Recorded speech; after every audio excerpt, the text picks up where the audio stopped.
Hi, good afternoon, people from Trinidad and Tobago and from whoever's watching all over the world on the Anglican Outlook Facebook page and YouTube channel, as well as the Difference Maker Movement Facebook page. Greetings from Trinidad and Tobago. My name is Kyle Grant. I'm the president of the Difference Maker Movement, as well as a representative from the Anglican Church in the Diocese of Trinidad and Tobago. With me today again is part 2 of soil. Last how long ago it was, Kevin? That was about 2 or 3 weeks ago. About 2 or 3 weeks ago. We did soil types, the benefits of different soil types. Don't worry, we'll do a small recap, but if you want the full details of that particular episode or program, take a look at the Anglican Outlook Facebook page, YouTube channel. Just scroll through the videos and look for that video. Timestamp will be about 3 weeks ago. With me again here is Mr. Kevin Bislal. You all asked for him to come back, and he's here. You're obliged. He's happy to be here. And he put together a nice little segment for us about home composting. We're also going to do a small segment on cocoa peat. So looking forward to it. Just like you guys, I'm an amateur home gardener. So any knowledge is invaluable to us. Hi, Justine from Uganda, East Africa. Nice to have you with us. Mr. Bislal, take it away. Yeah, hello everyone. Thanks again for having me today. I had a really good time the last time. I hope you all enjoyed today as well. It's a little bit different to last week. It's like things that you can do at home. Just a quick recap from last time. We talked about different soil types, which are sand, silt, clay, and loam. And we spoke about how to improve these types of soils to help with better production of your produce and what to look for and what not to look for with these types of soils. We also did a small testing on to determine the type of soil that you may have in your backyard or front yard garden. So you can check it out and you will learn more from it.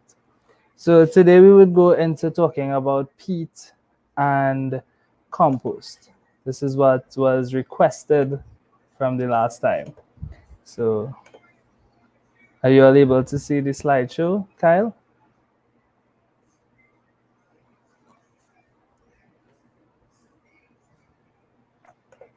Not as yet. Okay.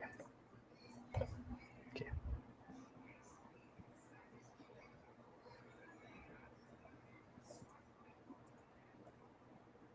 Yeah, can see it now.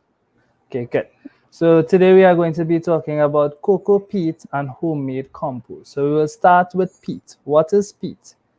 So peat is an accumulation of partially decayed vegetation and organic matter. So vegetation and plant matter would be like leaves, plants, even grass clippings, the bark of trees, and sawdust.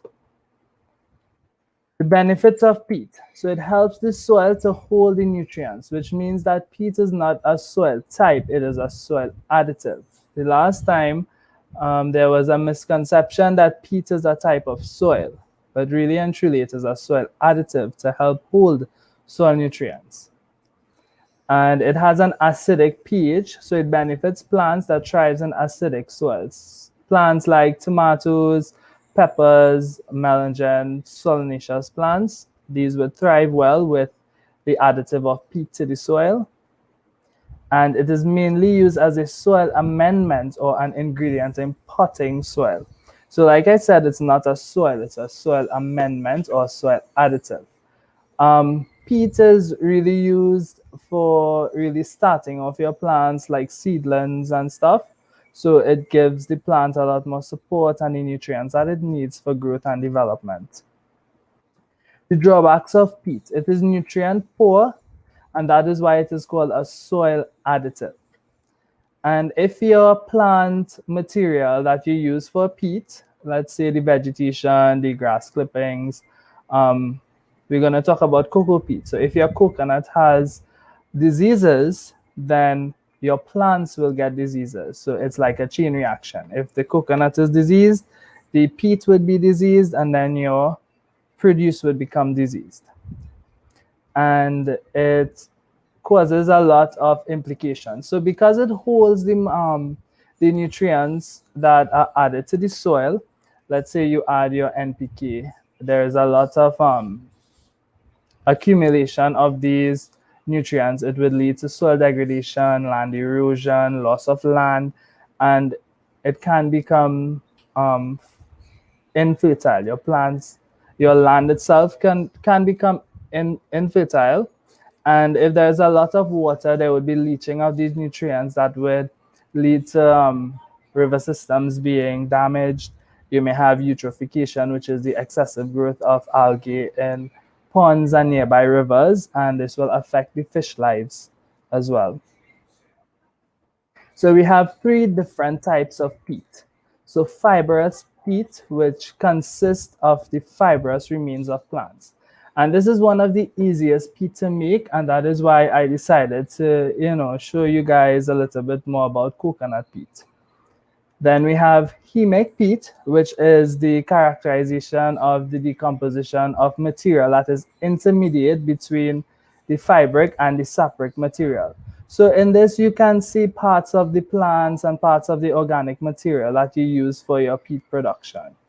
And then we have sapric, which is where it has undergone a sufficient amount of decomposition that you cannot identify different parts of the plant or the bark of the tree. It is so processed naturally that you cannot see the different parts of the plants. So cocoa peat. So cocoa peat is also known as cocoa coir, and it is extracted from the fibers of the coconuts. It is a natural antifungal matter, meaning that with cocoa peat, it has a good water holding capacity. And sometimes we know that with our home gardens and stuff, when there is a lot of water that accumulates on the soil, you can get a lot of fungal growth or bacterial growth. So cocoa peat would prevent the growth of fungus on your plants or on your soils. And it is used as a soil amendment, a potting mix, and for hydroponic production because it's easy to work with. Cocoa peat is easier to work with. And it can be used as mulch. So mulching is a process that is used to help keep the water content within the roots of the soil and the plants. So you don't have to necessarily mix the cocoa peat with your soil. You can add it to around the plants to form a mulch to hold the water together. So homemade coconut peat. So we're gonna collect the husk and store it in a dry area. So the husk is, when you have these dry coconuts and you cut it open, there's like this stringy kind of material. That is the husk. And then we're going to pull out the fibers and chop it into small pieces. And then you can grind it. You will grind it into a fine powder. You can use your blender, your food processor, and then you're gonna sieve it through a strainer, or maybe if you have a sieve to use, you can use that. This is to ensure that the peat has been processed thoroughly and there isn't a lot of the stringy, husky materials that is remaining. And we're gonna wash it to remove the excess salt. So because it is fibrous, it holds a lot of potassium and a lot of salt. And when there is an excess amount of salts and potassium in our mediums, it can lead the plant to grow stinted. They can eventually die and you will not get the produce that you look for, you expect from your production. After, we will soak the peat in water for an hour, and then we will squeeze out the excess water with your hand or a cloth. So I don't know if you guys remember when your parents used to grind coconut to get the milk from it. They put it in a cloth and they squeeze it, and then you will get the liquid coming out from one side, and the material that they put in the cloth would be the remainder of the coconut. So this will be your dried peat. And then you leave it in the sun for a little bit, for a day, maybe a day and a half, depending, and you will get peat. This is how it will look. So this is how the process of it basically. You get it from the coconut tree, you allow it to dry, you take out the fibers, and then you do the process to get the coconut. And this is how the peat will look. So some of the benefits of cocoa peat. It has a good amount of NPK that is required for our plants. If some of you don't remember, NPK is nitrogen, potassium, phosphorus, which are the three macro ingredients for nutrients for our plants to grow properly. And we want to get a lot of fruits and good leaf development, good root development. It has a great water absorption capacity, meaning that it can absorb the water, it will remain moist, it will keep the plants well watered so that they don't become wilted. It have a moisture retention capacity, and it is good aeration and drainage because the fibers, when it is grinded together, the pore spaces will be present so that it does not just trap the water alone. It allows for drainage to happen. It allows for air to pass through as well. And if you are doing this in a large production, let's say you want to get into it as a business, it can be compacted so that you can sell more and you can make a larger profit. So it can be easily transported because it can be compacted as well. Okay, so now we're moving on to compost. What is compost? Compost is a mixture of ingredients for improving and fertilizing soil.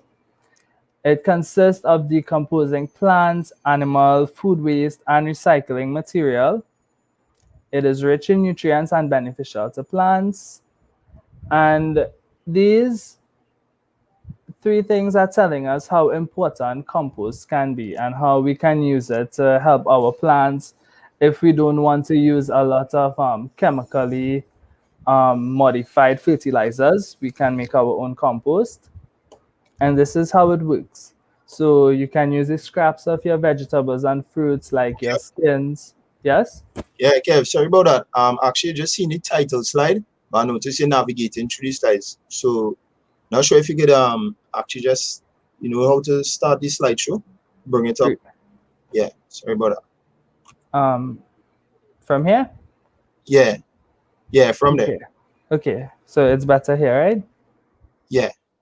Good. So we are using this skin, and we can use the peels of our fruits and vegetables. It will be broken down by the microbes, and then we can use it on our plants. So this is just a simple diagram to show the process through. And the advantages of compost is that there is a lower pollution risk. It reduces the loss of land. So previously we spoke about the accumulation of nutrients such as NPK and how it can lead to soil degradation and erosion of the land. So this compost will prevent that from happening. If you are doing production of fruits and vegetables on a large scale for as a business, you can increase your price because this is an organic way of growing your fruits and your vegetables, and it can eliminate pathogens.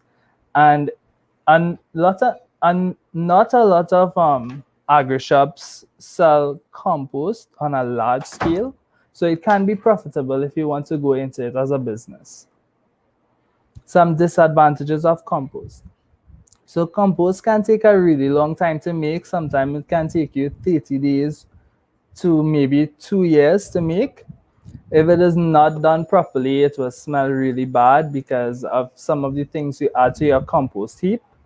And there is less nitrogen in compost heap because the ammonia is lost due to the process of composting. So we have different bacteria that would help with the production of compost heaps, such as nitrogen-fixing bacteria, nitrobacter, and they would now use the ammonia and the nitrogen within the soil and within the compost heap to break down the material, the organic material.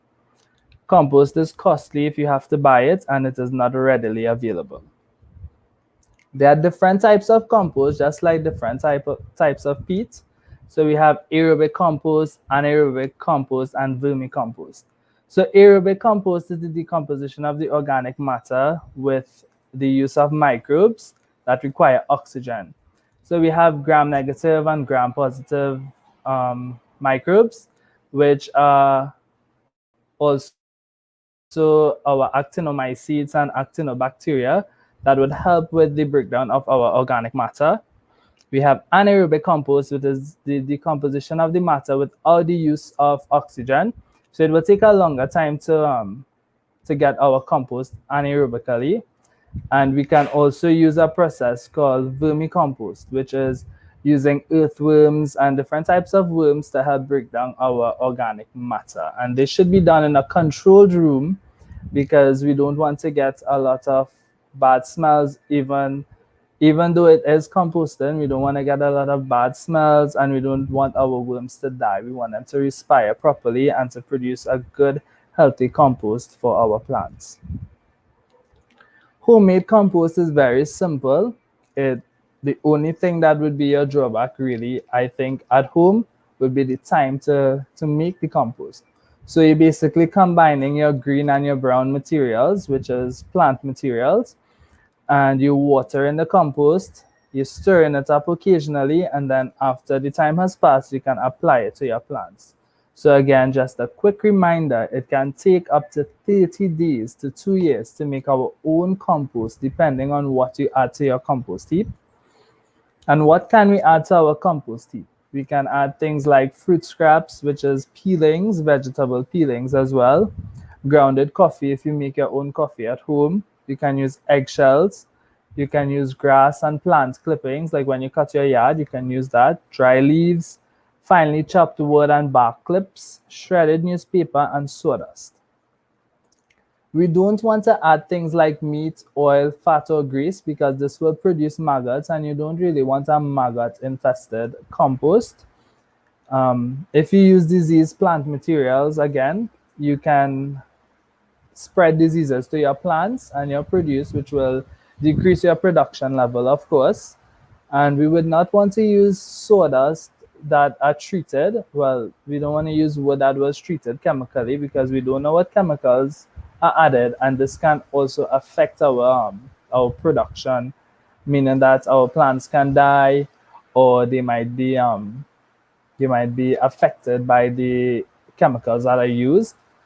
We don't want to use dog or cat litter or feces because we know that sometimes a lot of farmers, if you are going the organic way, you would use manure from animals, but we don't want to use the cat or the dog litter. It will cause, again, maggots and bad smells.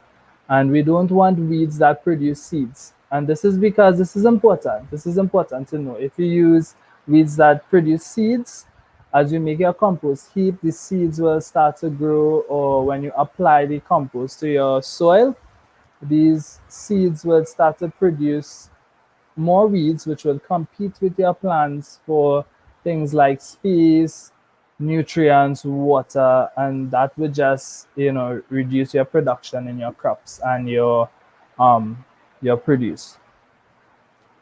So this is how it works. So we have our fruits here. We have our composting bucket, or if you don't have a bucket, you can use a barrel. Then you turn it up, you add the water, you allow it to break down, and then we apply it to our plants. And this is how it looks. This is how it looks. Sometimes you will still see those leaves and parts of the plants, and it is fully well. So you want your compost in a balance. It should contain wet ingredients and dry ingredients. That is why we add the water to turn it up. Now, some people don't like to use compost on its own. What you can do, you can add the compost to some water to make something called a compost tea, and you can just water your plants with it. That is fine as well. But the longer your compost heap remains, it means that it will become more nutrient rich. So that is my short presentation today. I told you all it will be quick, and I hope you guys learned something from it. If you have any questions, I guess we can take them now.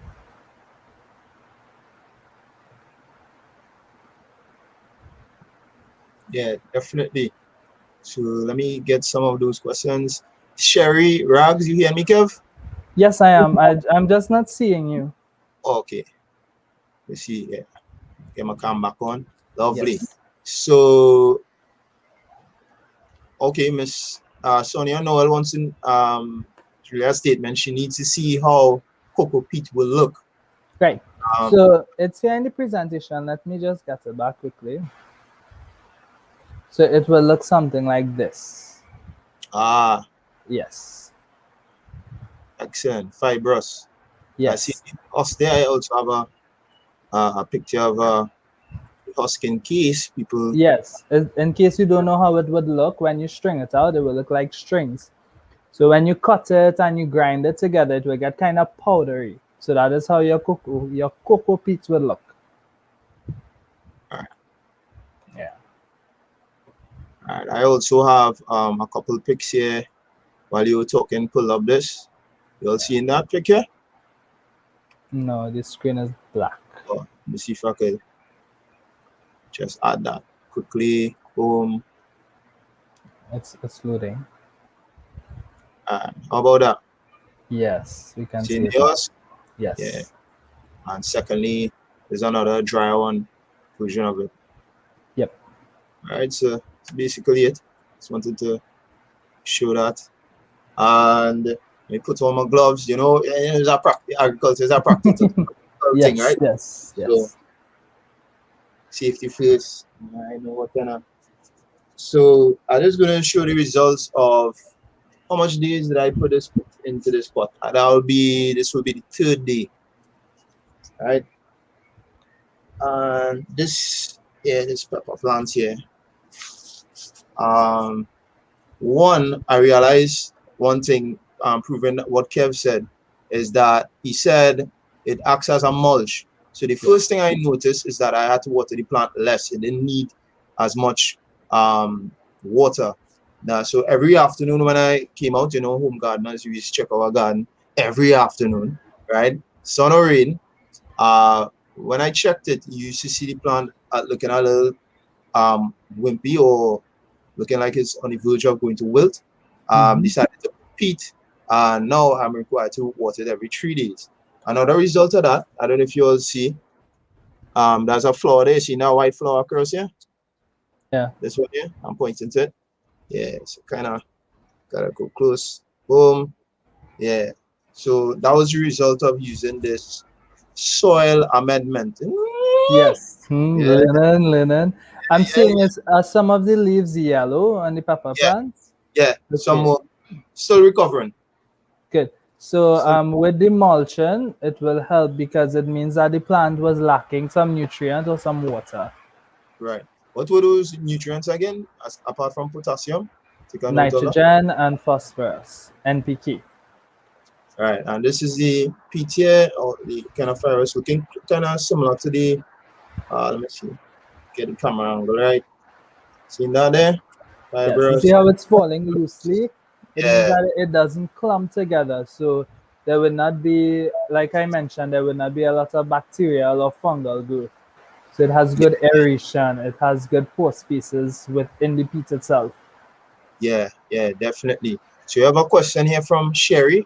Sherry wants to know, is it good for potted anthurium lily plants? Or she's asking if peat is good for anthurium lily plants? Um, I would think it is. I haven't done it, so I cannot give you a definite answer. But based on research, it shows that it is good for potting plants. So then, yes, we can do some more research on it, and I can really get back to you. All right, so Aisha Peter says, great presentation. Hi Aisha. Do you have to cover the heap with plastic during the process? No, we will try to prevent using plastic. That is a traditional method of mulching. We don't want to have a lot of pests. Sometimes because of the plastics, when you remove it, you might see snakes or you might see rats or you might see insects eating out your plant roots. We don't really want to use plastic as a just to cover it or anything. It would have a lot of negative effects. All right, everything else is good reviews, no questions, everything positive. All right, so I'm gonna leave a little bit of a challenge. If you all could continue asking your questions, even if we Before we continue, before I sure, just pull up something for I think it was Sherry who asked about the cocoa peat and anthuriums. yeah, Yes, so anthuriums like a lot of space and they like a lot of airy soil mixtures. So I would suggest the cocoa peat because it has a lot of pore spaces and it's loose, as you could have seen when you demonstrated. Yes, you can use the cocoa peat. It will give it a little more. You'll get nice flowers from it. Beautiful. So I know there are people from all over the world, especially Justine from Uganda.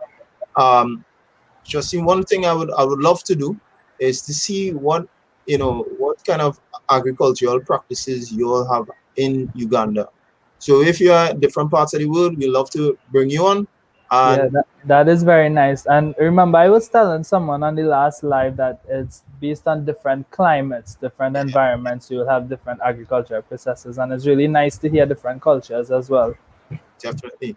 So Justine, if you're all for that, contact me privately or leave your interest in the comments. For the other guys, people from Trinidad and Tobago and the rest of the Caribbean, we want to hear from you what topic you would love to hear from next. So you all, yeah, remember 3 weeks ago when they say composting, right? So we want something similar here. We have Kaylin Alexander who we want to bring back for her second her encore, I guess. She's going commercial. She has been doing so. Check out Botanical Backyards on IG and on Facebook. Kaylin Alexander. She's now going commercial with a lot of her stuff. So she's going to a level higher than me. Me here fighting up with this pepper plant and going yellow. Nah, she passed it, right? So we want to teach people how to make that transition from becoming a home gardener or amateur gardener to a full-blown farmer on a small scale. Okay, what do I you think? know that's a really good thing, and I know a lot of people want to go more organic, or they might want to do like a hydroponic system. Those are simple things that we can do. Like I said the last time, with a hydroponic system, the Yeah, most expensive thing would be your initial setup, yeah. because to maintain it isn't that really expensive, and you can do a small setup at home until you decide to go bigger with it. So I saw a couple for 800 basic setup, Yeah. 800 TT. So I'll send that link in the comments after the chat. So you'll just keep by the end of the day it will be in the comments. We have one from Nigel, Mr. Redden. He's asking, is it good to use on the local grown strawberry plants? Wow, strawberries. Right. I I'm glad he asked this question because I did do a little bit of research about strawberries earlier. I suggest you use the compost tea that I mentioned before. It gives the strawberry a nice look, that glossy kind of look, and it prevents it from getting a lot of disease. So I suggest the compost tea rather than the cocoa peat on the strawberry. Like you mix the compost with the water and you water your plants with it. Beautiful. So guys, also when you finish your peat projects, use the hashtag CocoPeat. COCO Peat, PEAT. One word, hashtag CocoPeat. And we'll pull up the pictures or videos, whatever you want to share. And that's basically a homework for Mr. Bislal. And he's actually a teacher. So this is real homework here. To put things now, because so many times we have these free webinars and seminars and nothing comes out of it. So we want to ensure that people take the knowledge and apply it to their backyard, home garden, kitchen garden, farm, if you have an entire farm. And also, Mr. Biz has finished the registration process under the Ministry of Education and is now looking for placement. So anyone knowing of or with knowledge of any teaching vacancy, especially in the field of agriculture, please reach out to us. In the comments, you could reach out to me if you have my contact. I'll difference make a grant and I'll make the link in that regard. I would like to know, this is Aisha again, I would like to know how to graft plants. Oh, that's for the next episode, I'm guessing. Kev, you have any knowledge of grafting? Yes, there are three types you can use.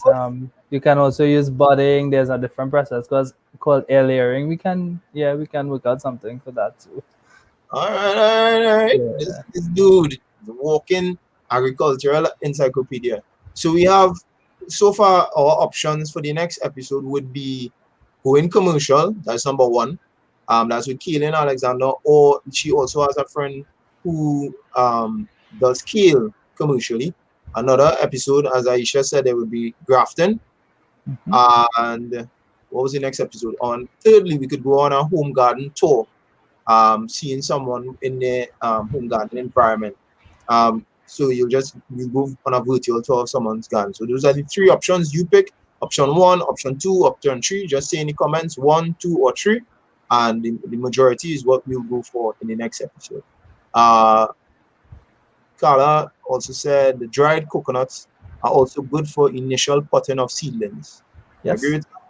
Yes. Yeah, You beautiful. would see a lot of people who like plants, like flowers and stuff. They use the coconut for things like orchids, and they use it for anthuriums and stuff. Right. Carla also oh, she has a suggestion: planting dragon fruit commercially. Ooh, yes, Funny. that's really good. That's a really good topic to do as well. Yeah, that's fun. That's fun. So I have I think Kev, you messaged me a couple of weeks ago about exotic plants such as the dragon fruit. So I'll give Yes, in the good. meantime, while we debate, I'll send Carla that information. If you don't mind, of course. I know that was between No, no, us. no, that's fine. That's fine. You can share it with her. Beautiful Carla. So you'll be getting some dragon fruit very soon. Right? Mm. And yeah, and that's it. So that's the end of the questions. Don't forget to leave in the comments what you would like to talk about next in Talking Agriculture. Also, don't forget to subscribe to our YouTube channel, The Anglican Outlook. And don't forget to like the Difference Maker Facebook page, as well as like the Anglican Outlook Facebook page. All right, guys, be safe.